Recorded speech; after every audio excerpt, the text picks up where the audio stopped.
এই মুহূর্তে আমরা দাঁড়িয়ে রয়েছি নবারুণ সংঘ ক্লাব ও পাঠাগারের সামনে।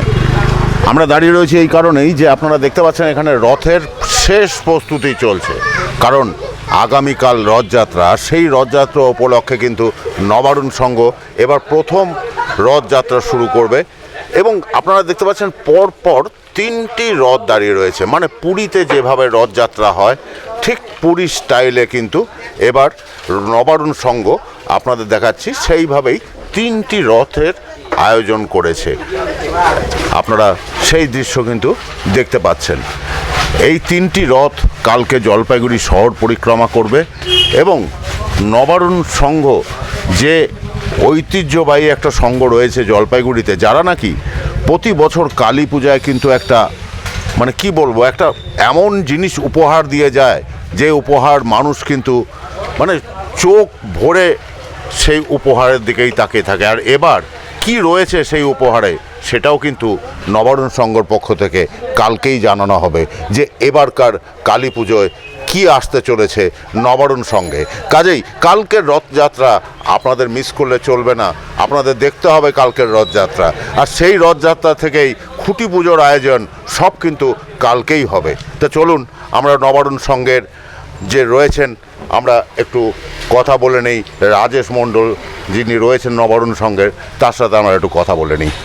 কালকের যে রথযাত্রা সেই রথযাত্রা সম্বন্ধে যদি কিছু বলেন। রুটটা হচ্ছে আমরা প্রথম দিনই বলেছিলাম যে আমরা শহর পরিক্রমা করব, তবে খুব শর্টভাবে। তার কারণ হচ্ছে একটা গড়িয়া মঠের রথ আছে যেটা গোটা জলপাইগুড়ি শহর পরিক্রমা করে। ওনারা ট্র্যাডিশনালি প্রতি বছর করে। আমাদের তো এবছর পুজোর থিমটা যেহেতু আমাদের রথযাত্রার দিন উদ্বোধন হচ্ছে, সেই জন্য রথযাত্রাকে কেন্দ্র করেই আমরা শুরু করছি। তো রুটটা এটাই আছে, মনে করুন সমাজপাড়া মোড় থেকে আপনারা দেখতে পাচ্ছেন যে এই যে রুট, এই রুটেই কিন্তু রথ কালকে বেরোবে। সমাজপাড়া থেকে থানামোড় হয়ে ডিভিসি রোড হয়ে কদমতলা 4 নম্বর গুমটি হয়ে গোমস্তপাড়া মোড় হয়ে নবারুণ ক্লাব, এটাই হচ্ছে আমাদের রুট থাকছে। আর কালকে তারপরে আপনাদের খুঁটি পুজো। কালকে আমাদের তারপর খুঁটি পুজো। এবং সেই খুঁটি পুজোর জায়গায় কি না রথের জায়গায় কালকে মানুষ জানতে পারবে যে আর কি নিয়ে। হ্যাঁ, কালকে আমরা মোটামুটি কালকে আমাদের সব কিছুর ওপরেই আমাদের ভলেন্টিয়ার্স ক্লাব মেম্বারদের টি শার্ট বলুন, কি আমাদের ট্যাবলোগুলো বলুন, কি আমাদের র্যালির মানে যে সমস্ত মেটেরিয়াল আছে সব মেটেরিয়ালের ওপরেই আমাদের থিমকে কেন্দ্র করেই তুলে ধরা। তার মানে কালকে আমাদের বলার অবকাশ রাখে। রথযাত্রা মানে সাধারণ যে কোনো পাবলিক কালকে যখন আমাদের রথ এবং আমাদেরকে দেখবে তখনই বুঝতে পারবে যে আমাদের এটাই এবছরের থিমটা কি আছে।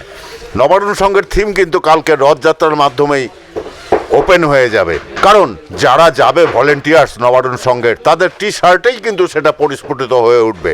সেটাই বললেন রাজেশ মণ্ডল মহাশয়। কাজেই কালকের রথযাত্রায় কিন্তু লক্ষ্য রাখতেই হচ্ছে। রুট তো আপনাদের বলাই আছে, অন্যান্য রথযাত্রার সাথেও নবারুণ সংঘের এই 3টি রথের যাত্রা দেখতে আপনাদের অবশ্যই আসতে হচ্ছে সমাজপাড়ায়, এবং সেখান থেকেই রথযাত্রা শুরু হয়ে কিন্তু শেষ হবে এখানে এসে। কাজেই আর সময় নষ্ট না করে কালকের দিনের জন্য অপেক্ষা করুন এবং কালকে এসে জানুন এবার নবারুণ সংঘের কালী পুজোর থিম কি আছে। কারণ গত 3 বছর ধরে এমন সব থিম তারা দিয়ে গেছেন যে জলপাইগুড়ি কেন গোটা উত্তরবঙ্গের মানুষ কিন্তু ঝাঁপিয়ে পড়েছে সেই কালী পুজোর থিমের দিকে। আর সেই দিকে তাকিয়েই এবার কিন্তু নবারুণ সংঘ ক্লাব ও পাঠাগারের যে আয়োজন, রথযাত্রার আয়োজন, সে সম্বন্ধে আপনাদের বিস্তারিত তুলে ধরলাম। তো কালকে আমরা দেখব নবারুণ সংঘের আসল রথযাত্রা। ক্যামেরায় শ্রীকান্তের সঙ্গে আমি সৌমিত্র, চ্যানেল বাংলা।